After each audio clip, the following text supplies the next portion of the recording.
గతంలో ఉన్న ప్రభుత్వం కూడా ఇప్పటి ముప్పిడిగా అప్పు చేసింది. రాష్ట్ర ప్రభుత్వం పైన 8 లక్షల కోట్ల అప్పున్నది. నెలకు 7,000 కోట్ల రూపాయల మిత్తి వాయిదాలు చెల్లిస్తున్నాం. ఒకవైపు పెద్ద ఎత్తున మిత్తి వాయిదాలు చెల్లిస్తూనే పేద వర్గాలకు సంబంధించిన ఏ ఒక్క సంక్షేమ పథకాన్ని కూడా ఆపకుండా అమలు చేస్తున్న ముఖ్యమంత్రి రేవంత్ రెడ్డి గారు అని చెప్పి సందర్భంగా తెలియజేస్తున్నారు.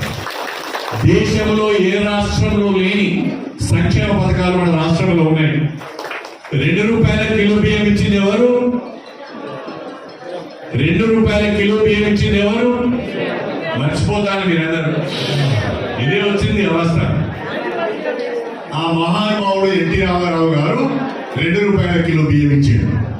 కానీ ఇప్పుడున్న ముఖ్యమంత్రి రేవంత్ రెడ్డి గారు సన్న బియ్యం ఇచ్చి మన కడుపు నింపుతున్నాడని చెప్పి సందర్భంగా మీకు సరైన తెలియజేసుకుంటున్నాను. ఆనాడు వైఎస్ రాజశేఖర రెడ్డి గారు ముఖ్యమంత్రిగా ఉన్నప్పుడు రైతు అప్పుల పాలవుతున్నాడు, ఆత్మహత్యలు చేసుకుంటున్నాడు, కరెంటు బిల్లులు కట్టలేకపోతున్నాడు అని ఆలోచించి వ్యవసాయానికి 9 గంటల ఉచిత కరెంటు ప్రవేశపెట్టింది రాజశేఖర రెడ్డి గారు.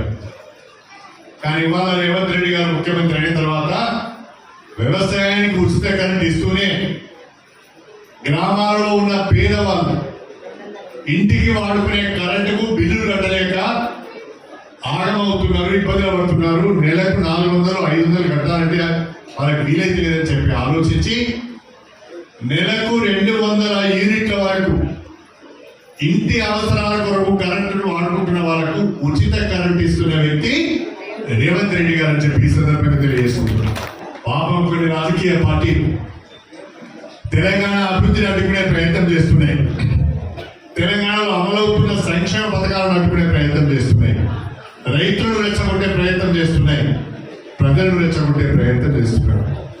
అధికారంలో ఉన్నప్పుడు అడ్డగోలుగా దోచుకొని తిన్నవాళ్ళు, అధికారంలో ఉన్నప్పుడు 100 ఎకరాలు 100 కోట్ల రూపాయలు బ్రహ్మాండమైన ప్యాలెస్లు, ఫామ్ హౌస్లు కట్టుకున్న వాళ్ళు ఇవాళ గగ్గోలు పెడుతున్నారు.